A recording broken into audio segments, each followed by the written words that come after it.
Jokowi. Hebatnya demokrasi kita adalah suara satu orang Jokowi sama dengan suara satu orang pedagang kaki lima. Jangan salahkan orang lain, salah lu sendiri.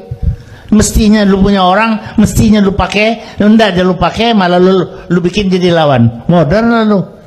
Ketua Umum mengevaluasi Pacul. Pacul tidak perform, mau berhenti Pacul. Oh siap. Kok nggak ada manfaatnya di partai ini? Oh siap. Halo, assalamualaikum warahmatullahi wabarakatuh. Jumpa kembali dengan Panjang Spesial. Oke, selamat siang semuanya teman-teman ya. Gimana siang hari ini kabar untuk teman-teman semuanya? Semua sehat selalu ya.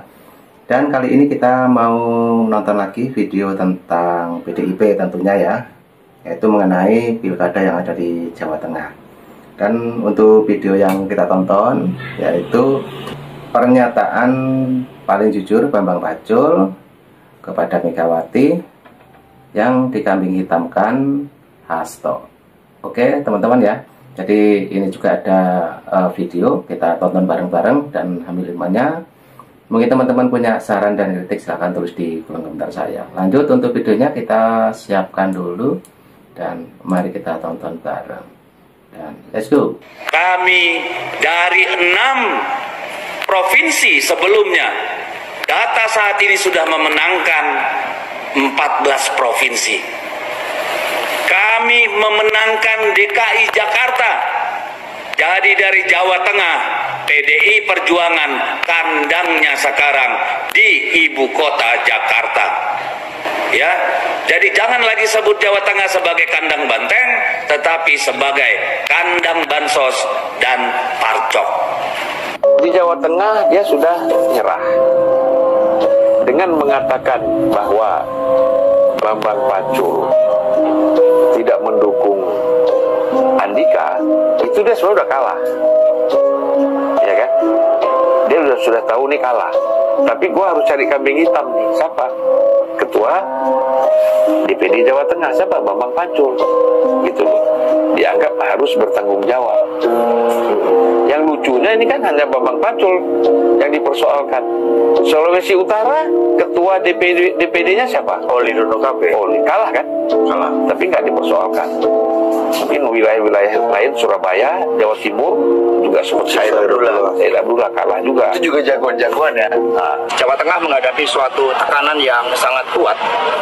Di Boyolali, Bung Roni memiliki data yang sangat kuat bagaimana instrumen parcok itu digerakkan sampai terjadi ketegangan.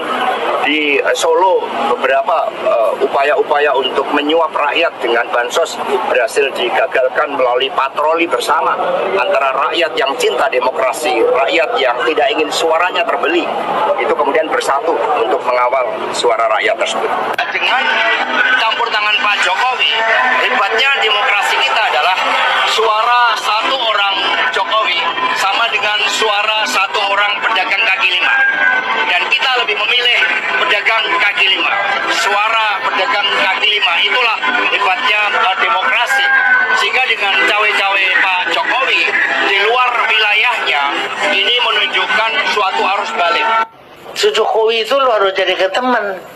Lu jadikan dia lawan, modal sendiri lu kan. Oh sorry, ya so, modal sendiri lu. Jangan salahkan orang lain, salah lu sendiri. Mestinya lu punya orang, mestinya lu pakai, enggak aja lu pakai, malah lu bikin jadi lawan. Modal lu, kan gitu tuh. Pak Jokowi punya nyali nggak? Sangat nyali. Gimana Pak Jokowi? Anda memang percaya 9 tahun, 10 tahun yang lalu, 12 tahun yang lalu Pak Jokowi jadi presiden? Saya percaya lah. Kalau sampean kenal, punya nyali. Dan jadi loh, dan dicintai rakyat, lu mau ngomong apa? Itulah kekuatan Korea. Luar biasa. Ada yang suka baca literatur. Saking pusingnya Pak Rocky nggak bisa merumuskan cara kerja Jokowi. Tapi faktanya dia presiden dicintai rakyat, mati lu. Approval ratingnya hari ini untuk di Pulau Jawa ini 82%, Pak. Di Jawa Barat 73, di Jawa Tengah 92. Approval ratingnya. Kita mau ngomong apa? Kita mau ngomong apa? Gitu. Jadi orang ini dianggap orang baik loh Pak. Jangan salah loh. Jangan pernah melawan orang baik loh Pak. Ini rumus dari kakek saya. Jangan lawan orang baik. Yang kedua, jangan lawan orang cantik. Kalah kau Pak sama orang itu. Jadi jangan serang Jokowi, rugi kau. Kau rugi. Bukan aku pro Jokowi loh. Ini ilmu saja. Ini just ilmu gitu loh, ilmu kehidupan. Ini boleh dikutip Pak? Boleh. Fair. Ilmu kehidupan. Boleh sebagian orang mengatakan itu pengkhianat, tapi silahkan disurvei. Silahkan survei. Kalau PDI Perjuangan tidak mampu mempertahankan rumah mereka sendiri, maka bisa dipastikan 5 tahun lagi kerusakan di Jawa Tengah akan meluas dan bisa menghancurkan partai secara keseluruhan.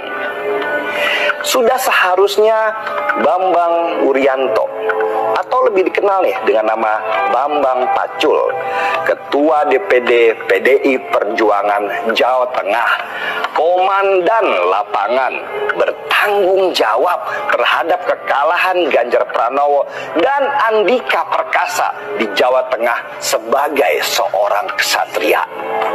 Seharusnya nih Bambang Pacul mundur dari jabatan Ketua DPD Jateng karena dia tidak mampu memenangkan pertarungan Pilpres dan Pilkada di Jawa Tengah. Dia sudah gagal. Kenapa Bambang Pacul itu menurut saya harus mundur? Ya supaya PDI Perjuangan Jawa Tengah bisa mempersiapkan dirinya lebih baik untuk event Pilpres dan Pilkada di 5 tahun ke depan.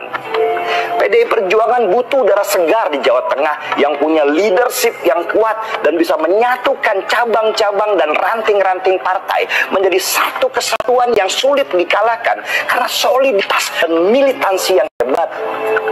Tanpa soliditas dan militansi yang kuat, maka 5 tahun ke depan kandang banteng di Jawa Tengah malah akan menjadi rumah pengungsian buat partai karena kerusakannya akan meluas dan semangat kader akan melemah. PDI Perjuangan benar-benar mendapatkan tamparan keras kali ini. Dan kalau tamparan itu tidak menyadarkan PDI Perjuangan supaya mereka berbenah, ya tunggu saja nasib mereka ke depan. Saya bukan orang PDI Perjuangan, tapi seseorang yang senang dengan partai ini karena satu-satunya partai yang masih punya ideologi yang kuat di tengah arus oportunisme banyak partai yang menjilat pada kekuasaan, itu hanya PDI Perjuangan. Ayolah PDI Perjuangan, rapatkan kembali barisan. Mungkin sudah saatnya orang-orang muda ditempatkan sebagai panglima-panglima perang di banyak tempat. Orang-orang muda yang pintar, yang militan, yang punya daya juang, yang berjiwa ksatria, bukan yang berjiwa Korea. Dan yang terakhir, selamat ya untuk Mas Pramono Anung dan Bang Rano Karno yang berhasil menang 1 putaran di Jakarta. Juga untuk Wayan Koster sebagai Gubernur Bali. Kalau di Jakarta sama Bali aja PDI Perjuangan bisa menang, masa di Jawa Tengah di rumahnya sendiri PDI Perjuangan kalah? Ya malulah. Ketua Umum mengevaluasi Pacul. Pacul tidak perform, mau berhenti Pacul. Oh siap. Nah itulah tadi teman-teman ya statement dari Bambang Pacul. Dan mungkin teman-teman punya pendapat lain tentang Bambang Pacul. Dan tentunya kali ini juga ada statement dari Pak Hasto. Oke, kita simak lagi dan let's go. Kok nggak ada manfaatnya di partai ini? Oh siap. Nah, begitu aja Pak. Apakah itu akan menjadi kesakitan? Oh pasti. Pasti. Tapi apakah itu akan membuat Pak Pacul pindah dari partai? Enggak. Sekalipun kemungkinan Ibu Ketua Umum, udah kamu saya pecat, oh siap. Saya nggak tahu nih siapa yang bertepuk tangan ketika Bambang Pacul disingkirkan gini, pasti ada yang bertepuk tangan. Nah menurut apa gimana? Bambang Pacul dianggap supaya kalau menang pun bukan karena dia, kalau kalah dia yang salah. Tujuannya untuk apa? Untuk melakukan itu kan gitu. Ya, untuk apa? Untuk sampai ke telinga Bu Mega. Nah ini apa nggak ngomong? Supaya Ibu Mega memberi sanksi kepada orang-orang ini. Kalau menang tidak dapat tepuk tangan, kalau salah semua makin parah serangan terhadap Bambang Pacul. Ini akan berlanjut terus sampai Bu Mega tidak ketua umum. Apapun yang dilakukan oleh Bambang Pacul, oleh tim-tim yang Puan, itu pasti dilecehkan, bahkan dianggap tidak berbuat apapun itu pasti, dan nilainya dia kurangi lah bobotnya itu. Karena ini kan pertarungan untuk merebut kupingnya Bu Mega. Satu itu, kedua tuh siapa yang dipercaya untuk menjadi ketua umum nanti selanjutnya. Nah, Pak, ini soal Bu Megawati tadi udah disinggung sama Budi. Ya. Bu Megawati di pemilu kemarin sempat teriak-teriak, Ya. ini kelahiran New Orba gitu, Orde Baru kembali lagi gitu. Dan itu sekarang banyak yang berspekulasi hubungannya sama Pak Jokowi makin jauh dan makin susah ketemu. Ya. Nah, menurut Pak Yusuf, apakah dua tokoh ini harus ketemu agar pemerintahan Prabowo Gibran nanti ke depannya akan menjadi sebuah pemerintahan yang kuat dan stabil gitu? Kalau saya enggak tuh ya. Kalau saya berpendapat Megawati itu sudah has been tuh. Dan kalau dia pintar, dia sekarang mundur, masih terhormat. Besok kalau dia buat kesalahan-kesalahan yang lebih fatal lagi, celaka dia. Siapa lagi yang menghormati dia? Dia anak Soekarno boleh saja. Gua cucu Soekarno, ngomong apa? Kan gitu. Jadi makanya saya bilang, ya sudahlah, the past has been the past. Ya toh, jadi tapi ini bukan sifatnya Megawati itu. Secara khusus Megawati ini pendendam dikenal. Jadi karena itu untuk memperbaiki hubungan itu paling sulit. Pengamatan kami selama 2-3 hari terakhir memang terjadi berbagai penghadangan, berbagai pengepungan, termasuk yang membuat pasangan calon Ibu Airin dan Kang Ade tidak leluasa bergerak, dan hasilnya sangat berbeda dari apa yang nampak dari hasil survei sebelumnya dan juga dari hasil exit poll dengan apa yang terjadi dengan quick count. Ini menunjukkan berbagai keanehan, dan kemudian kami meminta seluruh simpatisan masyarakat di Banten untuk mengawal dengan sebaik-baiknya. Yang terbaru, calon gubernur Banten nanti yang melawan Airin itu orang nggak berpunya. Siapa namanya? Andra Soni. Itu staf ahlinya, ini bisa cerita ini. Itu penggemar saya, staf ahlinya Pak Dasko. Sekarang lawan itu nanti jadi gubernur dengan DPT 8 juta, bos. 8 juta lebih. Taruh. Didekengi sama galaknya, namanya Mr. Sumidasko.